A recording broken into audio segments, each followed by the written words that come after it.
I'm your host, Marsha Florence for Just Ask. Today's show is Your Way to Health. Hurry back and join us.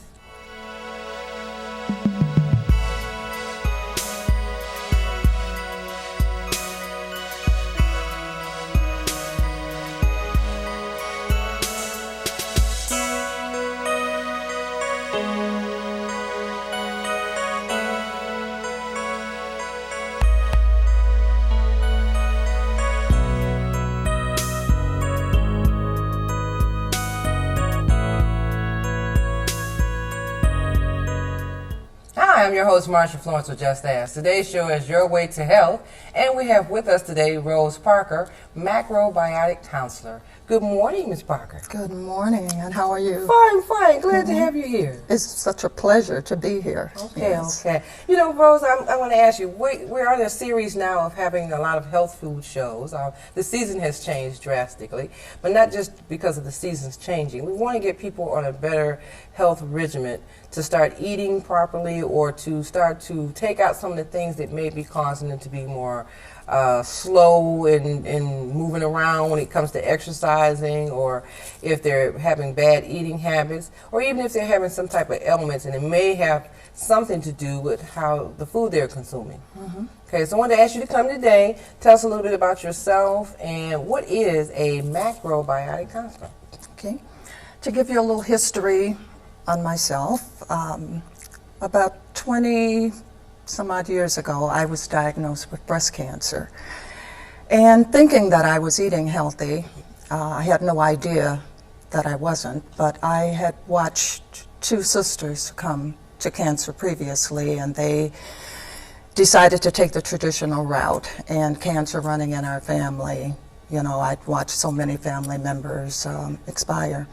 So I knew of macrobiotics, and so I decided to take, I say at this point, the risk, because I did not know if it worked, but it just made so much sense that diet had to have an awful lot to do with what our health and how we lived.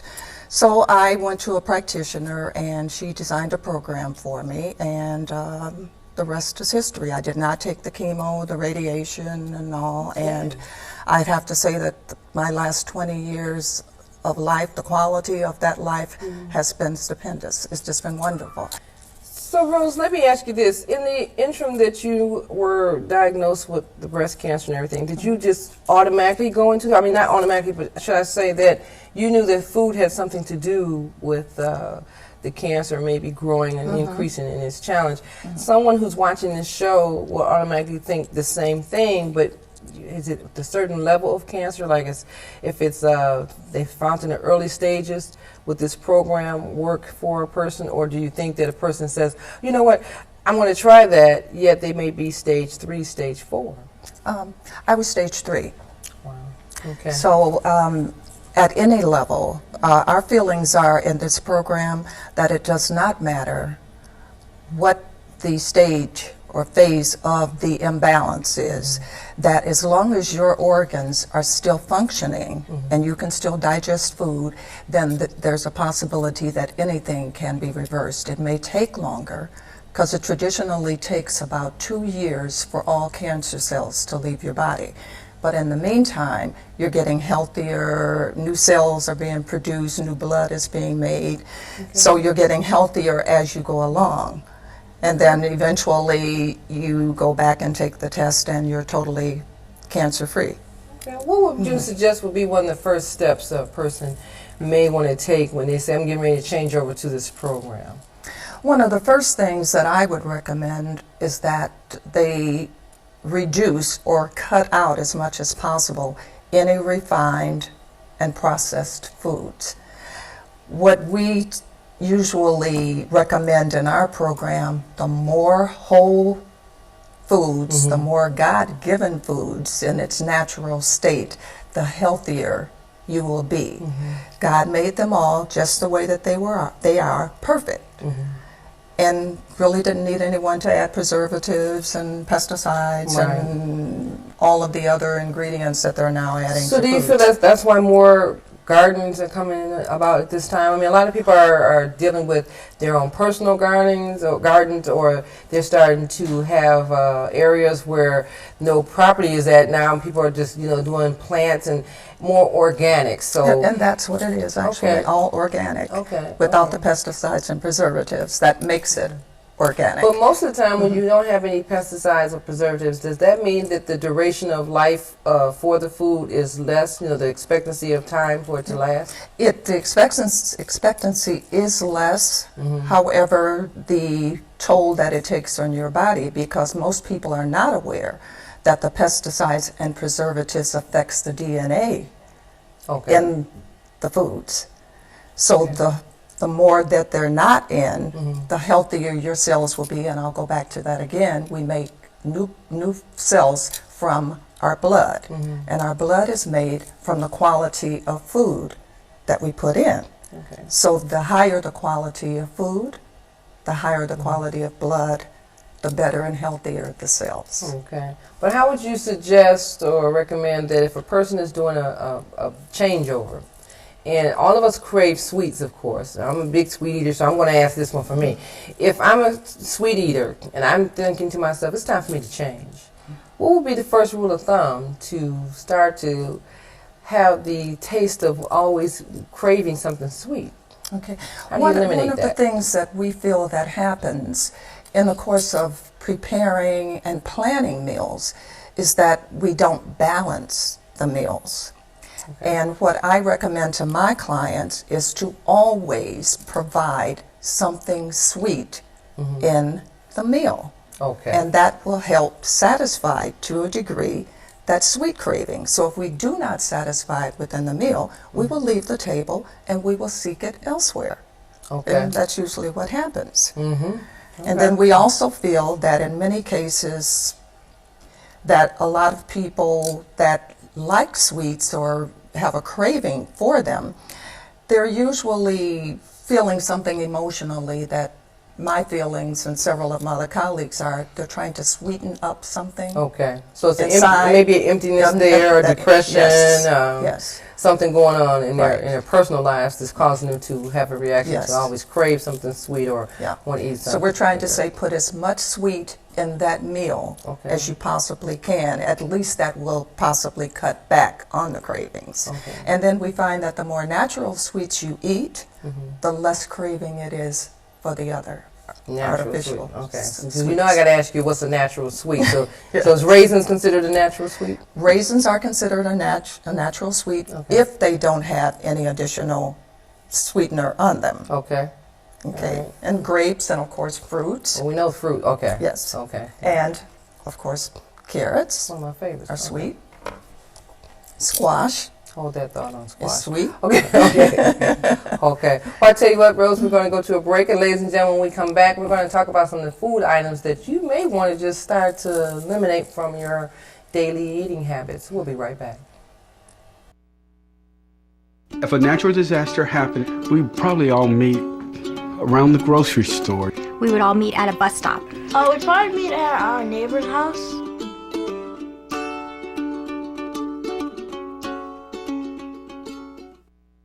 And welcome back to the second half of the show. For those of you who are just now joining us, our show segment today is Your Way to Health, and we have Rose Parker with us, who is that microbiotic, is it micro or macro? Macro. Macrobiotic counselor. Now, ladies and gentlemen, you know what we're trying to do today for you is give you a head start on changing in your eating habits, changing some of the things that you don't know if it's food or if it's alcohol or whatever it is that may be tiring you out, weighing you down, causing fatigue, giving you a headache. And most of all, I'm going to tell you this is one of my pet peeves. Anything that alters your looks, it could be in food or it could be in beverage. You want to eliminate that and start drinking more and more water. That's my doctor always said, more and more water. So all these ladies and gentlemen that you will see in our future shows will tell you more water, better foods, natural foods, grow your own, or start doing organic gardening, and try to take out some of the pesticides and see what the difference is and give yourself a calendar time. 1 month to 2 months, and see how you feel. Okay? All right. So Rose, I had to get that out because there are viewers who are going to try to change, and in the event that they're trying to change, they're going to be a little shaky. Okay. So can you give us an in-depth detail? What is macrobiotic? Okay. Basically, what macrobiotics means, it means great life or good life. And it's stating that if we put the proper foods into our bodies and consume them, then we will have a great, good, wonderful life. And basically, that's what it means. They've been in existence for about 40, 50 years. And I've been a practicing counselor for about 18 years. So there's a following around the world, actually, and it all basically, everything is done through foods. Even our remedies are done with foods. Okay. So there's no medications or anything that are taken. We feel that there's something in nature that should take care of just about anything that's going on with you. Now, this reminds me of, and I want to say my great-grandmother era, where foods were grown in the ground and used to cook with naturally and everything, and some things were used also towards medication. That's true. So, and my mother always said, what do you think people used before these pills came about? That's Okay. exactly right. So are we saying, or are we at a point where everything shouldn't come out of a bottle? Right. We're speaking of going back to nature. Back to nature. Back to all of the God-given things that God put on this planet, like all these natural foods here. Okay, okay. But if you're raised in a household where there's always gravy, okay, there's always something fried, it's going to be a hard change, I think, for a person to say, okay, I'm not going to eat that. This is what my mom cooked, but I'm not going to eat that. So how do you go from what the family normally eats to being your own individual pioneer for change without the struggle of seeing the gravy, the rice, the gravy over the rice or the mashed potatoes, the smothered pork chops, fried chicken? What do you tell a person that, how can you get past some of the smell? I mean, you go in the house and there's fried chicken and you're saying, no, you shouldn't eat the chicken. What do I do? Well, for those people, we set up a program to help them transition into it. So we don't tell anyone to completely cut out anything, but just make a transition once or twice a week.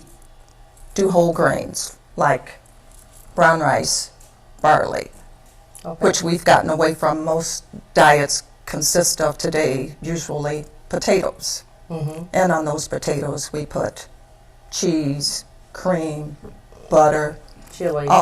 yes, all of those fattening, Okay. very greasy For type flavor. condiments for flavor. Okay. And one of the reasons that we need so much flavor in our food now is because our taste buds have been tainted so much Okay. because of the preservatives and all of the things that we've eaten over the years. But once you start eating natural foods, all of your senses go back to being acute as they should be. Okay. So is that why So- children have a better chance to eat naturally? Because when Yes. you have small children, especially newborn babies up to a certain age, if they don't have sugar in their diets when they're coming up, Very true. then they're likely not to have it or crave it. Very true. Okay. My grandson embraces this very readily. Okay. How old is Yes, he's 7 now. he? Okay. And he talks to me quite often about being a vegetarian. Wow. Yeah. 7 But I years started old. him as a baby. Okay. And when he comes to visit, he knows that that's all I have Okay. in the house. So no Halloween So- candy. Okay. Okay. Well, that's good though. Yeah. It's 7 years old. Yeah, to Okay. catch them at a very early age. Okay. Yes. All right. Yeah. All right. Well, let me ask you this. I want to get started with some of these things on the table here because somebody's probably looking at the set saying, what's she going to say about that Snickers or those Whoopers? So is this considered bad? Everything here on this plate is considered bad, and I'm pretty sure that every last one of them has high fructose corn syrup in them somewhere. Okay. And I know that you've heard lately about them now stating that high fructose corn syrup can be bad for your health or Okay. isn't necessarily good. And then if you notice and read your labels, usually there are 2 to 3 to 4 different types of sugars in Okay. almost every processed food. They just changed the names. Okay. Yeah. Okay, so now the high fructose syrup, that's the worst one of all? That's the worst one of all. Okay, so should a person read the label? But then, somebody's been eating this candy all along, like myself, and then all of a sudden, and I'm looking for the words. I think I just came across it too. So I'm looking for the word, and then I get, upset about it. It's like, well, I can't eat that. So just stop. So what is it about the high fructose syrup that's so bad? Well, it's a simple sugar, and when you eat it, it goes immediately into your bloodstream. Okay. And that's what helps create a lot of the problems with diabetes now, is because after you get so much of that sugary stuff into your bloodstream, the body is not able to process it properly. Okay. And so many of our diets have so much of this in it now, and that's why diabetes now is at epidemic proportions, because there's so much of this these processed foods that are out here now. So we're saying, again, try to substitute some natural sugary things or get some ones that have natural sweeteners in them. Okay, I see the word in here now. I'm laughing to myself. Okay, but And if you read it, you can see that there's more than one type of sugar. I don't even have to read it. It's quite a few. Yeah, it's quite a few. yes. Ladies and gentlemen, I'm not going to read it all to you because, first of all, some of the words I don't even know. And the other part is that and those are the chemical versions. Yeah. They don't want you to know. They're just trying to tell us on the sly side. It just says contain wheat, soy, milk, and other ingredients, but then you look at the top part and all the little box tells you everything that's in there, and definitely enough high fructose. Okay, sugar. Okay. Yeah, it'd be high fructose corn sugar, then sugar, then Yeah, fructose, sugar. then. Yeah, it says natural. It Yeah. says So basically, chocolate, the entire sweetener. product is sugar. Yep, and folic acid, Yeah, folic folic acid. Okay, thyme. Okay, flour. Now and then, but see, now somebody who says they're on a diet and they say these cookies are 100 calories by, they would be happy to have this because I only got less than 100 calories if I just have this one pouch of cookies. So the trade-off is for a person who's on a diet, this is the perfect size for them to get their sweet content in. Then the person who's going through the macrobiotic change, this is a definite no-no at all. That's a no-no. Okay. Okay. So if people want a diet, this is a good thing for them, but a bad thing all the way around for. It's bad for them health-wise. They may lose weight, maybe not. Okay. And I find that many of these things are very false advertising because they say 100 calories, they could mean one cookie. Okay. Now I hate to do this to our friends in the pop industry, but it's a question about pop. What is the question mark about pop? And we're not trying to just say these dealers here are bad, but pop period, I guess, has a. Well, the majority of them have dye, which I don't understand how even the Food and Drug Administration can say dye that you're ingesting is not harmful. Wow. Dye in any form, I would think that's taken internally would be harmful. It's full of caffeine, which is addictive. That's why you find so many people who drink so many of them on a daily basis. And then the corn syrup. Okay. Yes. Well, ladies and gentlemen, we're going to take another break. When we come back, we're going to talk about the good stuff that you should start to eat on your health regimen. We'll be right back. Do you know that stroke targets by color? If you're African American, you're twice as likely to suffer a stroke as white Americans. Join the power to end stroke at strokeassociation.org. Hi, and welcome back to the last half of the show. Now, ladies and gentlemen, you know what? I'm in the process of doing what I call a body changeover. So I'm hoping that you're willing to join me in getting some of these fine notes that Rose Parker has brought to us today, as well as some of the other people that you'll see along the way, in becoming more healthy and more vibrant, especially for those of you who have small children. You want to start them off on the right path, the most healthiest path that you can possibly give your children, and then also for yourselves. So if you have questions, feel free to give us a call. And we have a new number, 800-323-5336, 1-800-323-5336, or drop us a line at the justasktalkshow.org website. Okay? So, Rose, now getting back to the good stuff. Can you tell me what all these things are and what would they do for us if we start to Okay. eat them right. Now, one of the things that we promote in the macrobiotic program is balance. Everything in the universe must maintain balance to survive and thrive. So, we have green leafy vegetables, which in these you get vitamin A, E, C, calcium, Okay. excellent form. This is kale, excellent source of calcium. Helps with strengthening the upper body. We have the squash Okay. for sweet. And what kind of squash is that? This is a butternut squash. Butternut squash. Okay. And this strengthens all of the middle organs, the pancreas, all the sweet organs, the spleen, the stomach, everything in here. Okay. And then you have the root vegetables, which help strengthen the lower extremities. Okay. The root. Okay. You know my ass And about also the the root. carrot. Okay, the carrot. Okay. And then this is another squash. And this is just another squash. Okay. This is a yellow squash. This is a winter squash. This is a summer squash. Okay. Now somebody at home is asking me, and I'm going to answer this question for you guys. How do you cook this? I mean, how do you prepare it? I'm going to say cook, but how do you prepare this? You can put it in soups, stews, several types of dishes. You can also eat it raw. It is very, very good for helping to break down fatty deposits in your system. So if Okay. you've been eating a lot of oily dishes and you put a little side dish of this on, grate it up, put a little seasoning on it and eat it, it'll help break down the fatty So deposits. can you just eat it by itself? I mean, Sure. Okay. You don't want to try it. Okay. Okay. So so can I cut a little bit Sure. and find out? Okay. You It know kind of what reminds you of a radish. It's in the radish family. Oh, it's a radish type. Okay. The tip, ladies and Yeah. gentlemen. Okay. Okay. We don't want to get carried It's in the away. radish family. Knowing I'm probably cutting that wrong, cut my own finger off in my own show. Okay.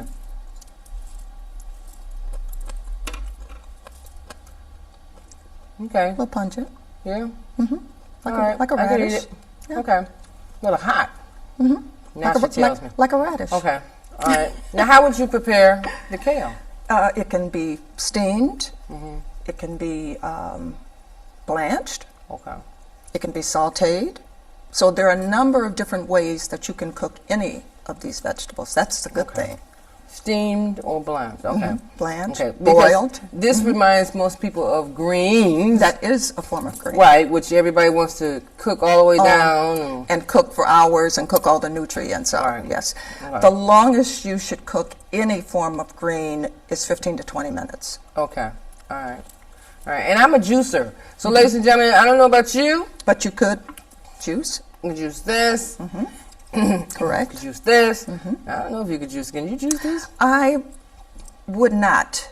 Okay. Yeah, but there is a dish that I will prescribe for my clients when they are going through a healing process, and this is part of it to help break down the fatty deposits. And I have them Okay. put a dish together with this in it. I'm a to carrot help. lover. Tell us about these beans and Okay.